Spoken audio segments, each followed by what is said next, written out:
Спортот е само еден од начините за активна инклузија во општеството на лицата со посебни потреби. Затоа тие денеска се надпреваруваа и забавуваа на 7-миот национален турнир што се одржа во спортската сала во Валандово. Силите во кошарка ги одмеруваа 20 клубови, членови на специјалната Олимпијада на Македонија. За жал, дел од лицата со посебни потреби и денеска го почувствуваа игнорантскиот однос и не дојдоа на турнирот. Од неразбирливи причини во последен момент се откажа клубовите да дојдат. Навистина не можам да сватам како е можно една општина или еден град да не може да обезбеди средства. Во последен момент са бајале денеска во 8 саат да бараат и да изнудуваат нешто што навистина е непринципиелно.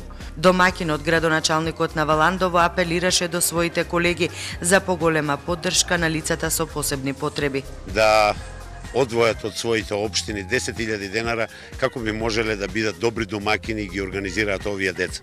Сметам дека издатокот кој што треба да го организираме и треба да се грижиме за овие деца не е никаков, а на тој начин ќе направиме голема доблес. Националниот турнир во кошарка традиционално се одржува пред утрешниот 3 декември, ден посветен на лицата со посебни потреби.